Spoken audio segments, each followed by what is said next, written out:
Welcome to Seven Trumpets Prepper. And guys, are we not living in some crazy times? Tell you what, I was looking out over the farm today, and I was thinking to myself about everything that's just been going on, and reflecting on recently I had sat and done an interview with Jeremiah Skiba and Jake Grant on Skiba News Nation, which that should be out later this week too, I think. And just doing some reflection on the things that we had talked about the other day, and I've just had a lot of thoughts swirling around in my head. And you know, I cannot uncouple from the whole election thing going on, and the whole AI thing going on, and the whole financial thing going on. You know, from 2019 forward, I've not been the same person. Personally, I have felt a fundamental shift in my spirit, in my own life. And it's bothersome to my soul because I can't find peace. And I talk to so many other people that are struggling in this time and era to find peace. And I've noticed a lot of traction pick back up too on that video. Be prepared to be betrayed by your friends and loved ones, or whatever. I can't even remember exactly how I titled it, but I can put a link in the video description below to it if you haven't seen it before. And I don't know about you, but there is something just not right. I can feel it in my spirit.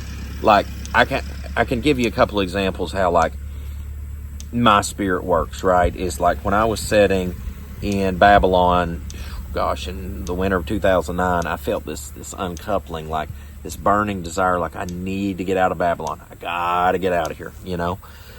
And started looking into the truths deep, and then the exit ramp occurred, right? And then fast forward, you know, to like this year, recent events, like a place of employment where that, you know, I help out and stuff. I just felt this deep unsettling, like a lot of jobs were going to be let go. People were going to be sent home. And it wasn't shortly after that people got let go. A ton of jobs got let go. I remember my dad had a bunch of different strokes, and he went and had that last stroke, and I remember this urgency to go up to the hospital. Of course, I went and checked on my dad multiple times, but I mean, like this one day in particular, felt this immense urgency to go talk to Dad. And I knelt down beside his bed, and I thanked him for everything he'd ever done for me, and told him I loved him. And of course, he knew these things, and talked to my mom and dad like every day and checked on them all the time, physically or on the phone if I was out at adventure time. But I just felt this urgency because I felt like that was the end.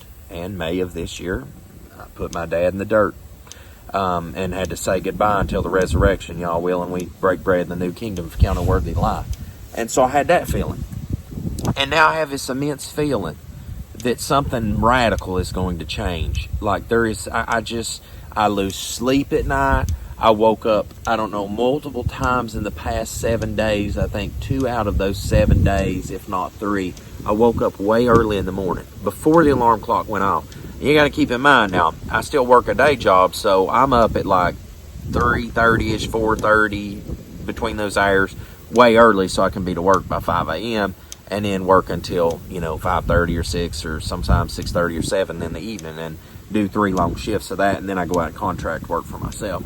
So I'm up early anyway, but I was way up early, like 3 in that morning, kind of early. Woke up and just anxiety, and it's been repetitive, you know, and I just feel this sense of urgency like I've not felt since I began preparing. I guess that's what I would label it. I've not felt this mass urgency in my life to get my house in order, my personal spiritual walk in order, my finances in order, just everything across the board in order, because that what's about to break loose on this world is about to go full force. And if you look at this, and especially if you watch an interview like I did with on Skiba News Nation, like some of these things that I'm discussing right now, is that if you take like the financial state of the world, if you take, you know, AI, you take a bunch of these different pegs, they're starting to fit into their holes.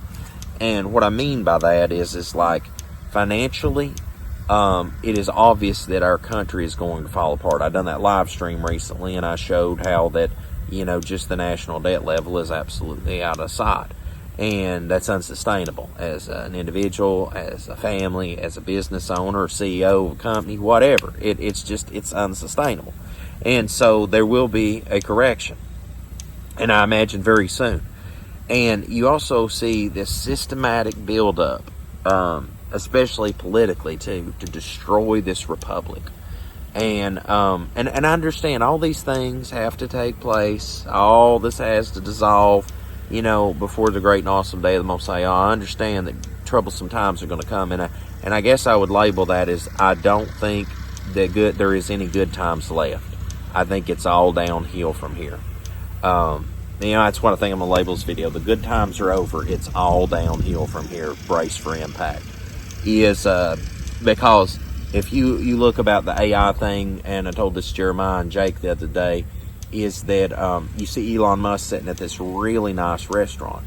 And then you see this AI robot, right? And from here down, it's robot still. But the top up, dude, if you put like a trench coat over them, a shirt or something, a trench coat, and walk down the street, you never know that wasn't a real woman. Okay? Just saying.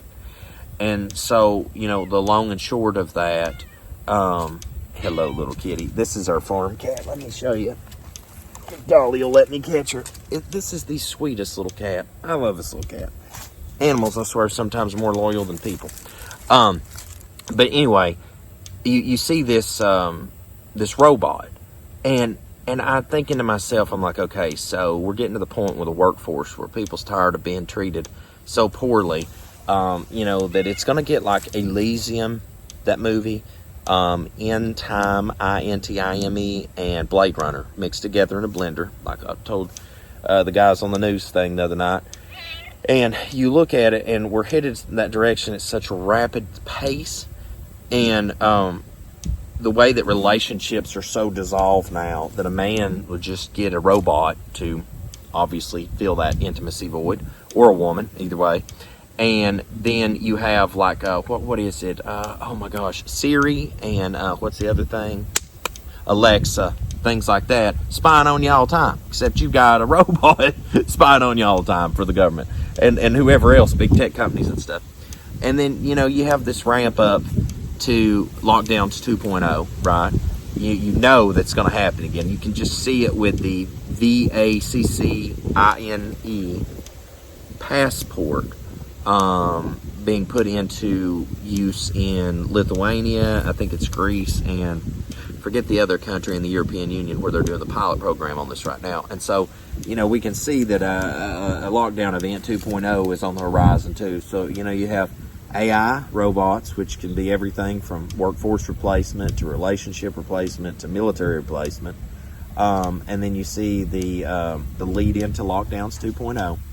You see this financial climate collapsing around us because, I work a job anywhere between 30 to 40 hours a week. I do contracting work at least probably 20 more hours a week. Mine crypto, build crypto mining equipment, do all that and still stay broke.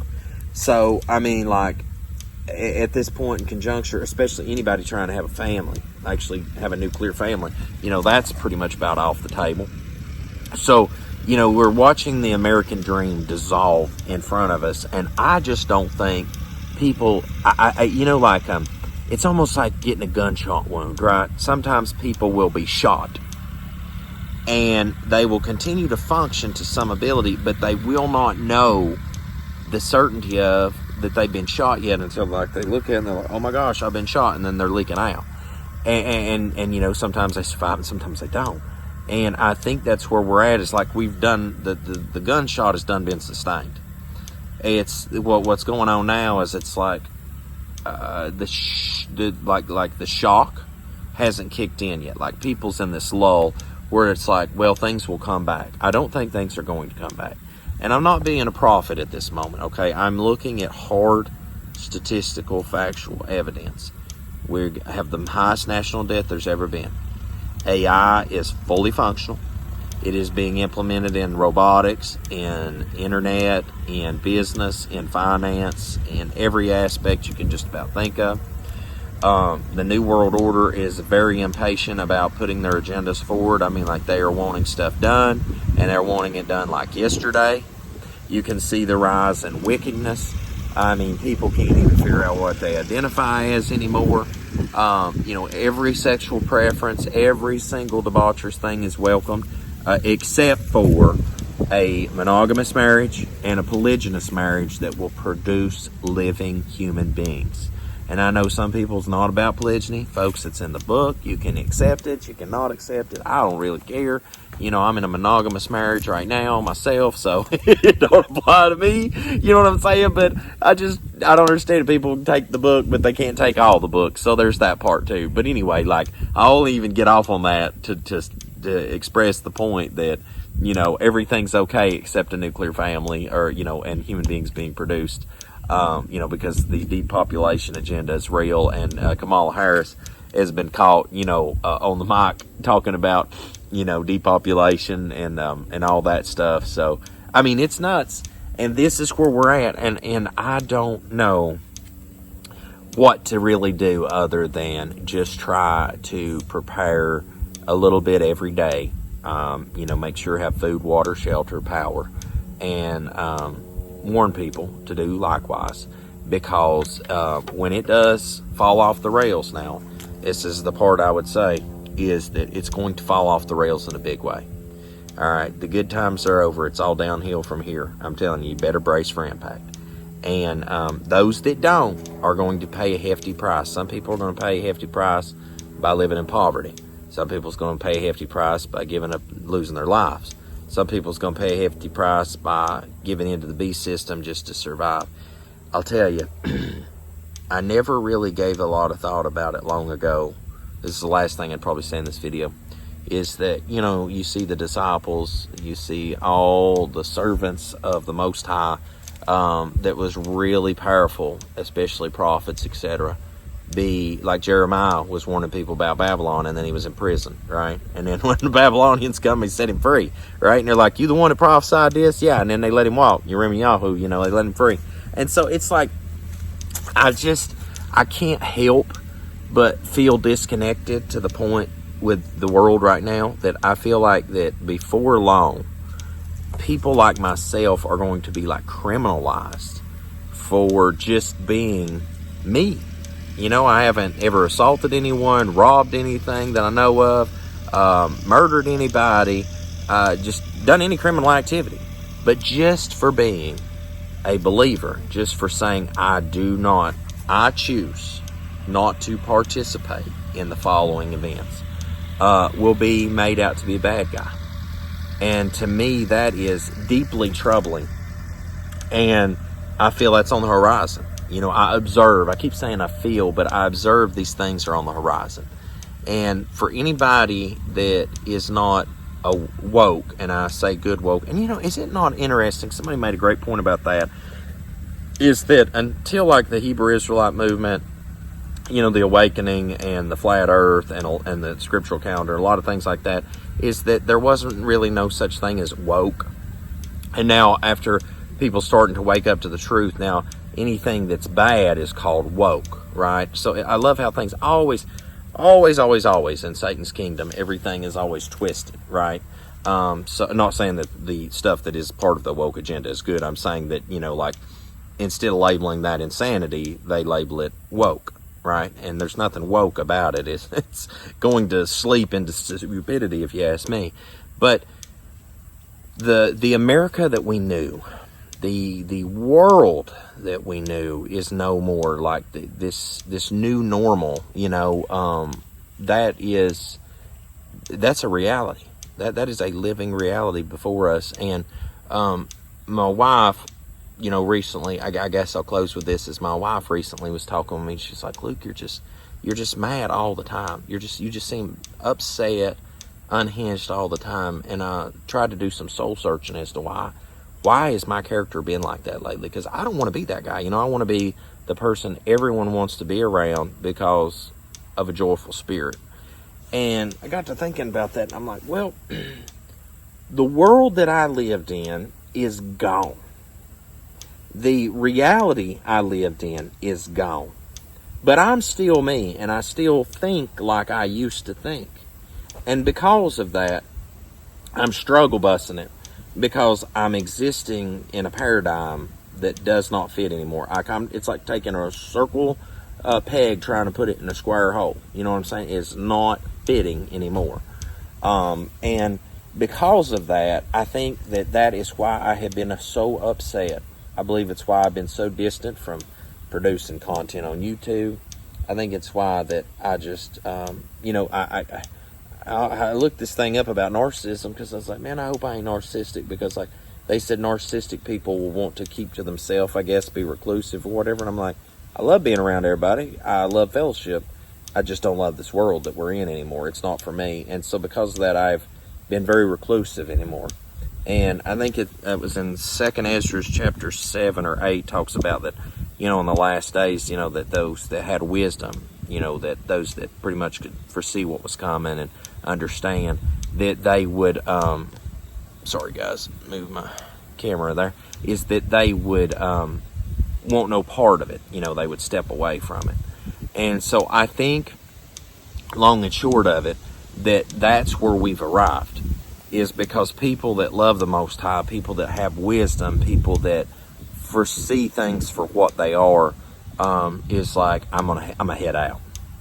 And so I would encourage you, all the years that I have produced content, you have seen my walk, you have seen me come into truths and make adjustments, you have seen me prepare, you've seen me help others prepare, you've seen the effort put in. And I'm telling you, if you have not put the effort in at this point for yourself, this is the hour to do it, because the opportunity is closing. The door of opportunity is closing rapidly, and it is by intention that they're closing the door rapidly. And I'm telling you, the biblical scriptural events, the prophetic things that's taking place, and just all the things that you can see worldwide going on, like I said, from financial to AI to political, you name it, it's getting wild out here, folks. And this feeling that I had, like at place of employment, this feeling that I had before my dad passed away, I have that deep, unsettled feeling about this particular thing. And I'm rarely ever wrong. I'm not above being wrong. Matter of fact, sometimes I'd like to be wrong. But I have been really consistent about being right about things, especially like before the last election. If you can remember, I sat in my office even before I got my office remodeled, and I was sitting there and I was saying about, if Joe Biden become president, how bad things would get. And they got really bad. And I'm telling you, this next election, if Harris goes in, you're going to watch this republic burn overnight. And if you see Trump go in, things are going to look really good. I wouldn't imagine if there isn't this whole massive feeling of peace, and then it's just an absolute whiplash of bad things happen. I'm telling you, either one of them goes in, it's not going to end well for this republic. Things are going to get really bad from here on in. You need to be mindful of that. You need to find peace and solace somehow with the reality of that, and you need to get active quickly about getting your family and yourself prepared for what's to come. That's all I have to say on that matter. So guys, till we see again here at 7 Trumpets Prepper Channel, I hope the Most High Yah Baruch you and keep you, make his face shine upon you, show you favor, and give you shalom, my friends. In Yahushua and